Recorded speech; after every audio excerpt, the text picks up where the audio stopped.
پښتو پوسټ چینل درنو مینوالو، تاسو سره په دې ویډیو کې د هغه ښځې خبرې او ویډیو شریکوم چې هغه به د افغانستان یو مشهور بدکاره سړي مولا لنډي ته ورتلله. هغه سره به غلط کارونه کول. دا جینۍ ولې دغه کار ته مجبوره شوې وه او په دې باندې د کورنۍ څه پرېشر و، په دې ویډیو کې ټول تفصیل تاسو کتلی شئ او هغه ویډیو هم کتلی شئ. خو د هر څه نه وړاندې تاسو ته خواست کوم چې دا ویډیو ماشومان مه ګورئ. قدرمنو، داسې واقعیات چې په افغانستان کې به کېدل چې د مولا لنډي په نوم باندې یو ځان ته مولا ویونکی سړی چې تعویضونه به یې کول او ښځې به یې په یو او بله نامه باندې دوکه کولې.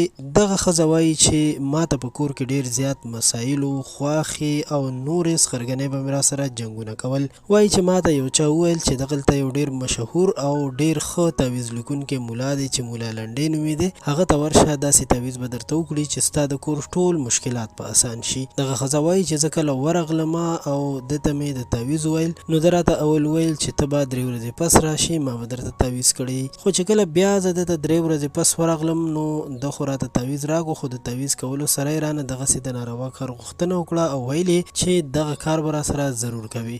ښځه وایي چې زه هم مجبوره وم ځکه چې زه یوازې ګیره شوې وم، خو چې کله یې ورسره دا کار کړی دی نو دغه مولا لنډي به ځان ته کیمره هم لګولې وه چې ښځو ته به نه ښکارېده، ریکارډینګ به یې کولو او د دغه ریکارډینګ نه پس به یې بیا هغه ښځې بلیک میل کولې چا نه به یې چې ریکارډینګ کړی. نو چې کله دوی دغه ریکارډینګ بیا وکړو او دغه ښځې نه به یې بیا هر وخت پیسې اخیستلې ځکه چې ورته به یې دغه ویډیو ښودله او خپل جنسي خواهش به یې ورسره هم پوره کولو او دغه خواهش سره سره به یې د هغې نه پیسې هم اخیستې. نو یقینا چې ډېر زیات ظلم یې کولو او په کار ده چې دا ونیولی شي او داسې سخته سزا ورته ورکړل شي چې نور خلک ترېنه عبرت واخلي. قدرمنو، دا به یو واقعه چې مولا لنډي به په کومه طریقه باندې ښځو سره غلط کارونه کول. د ویډیو د کتلو مو ډېره مننه کوم. پښتو پوسټ چینل هم سبسکرایب کړئ. خوشحاله اوسئ.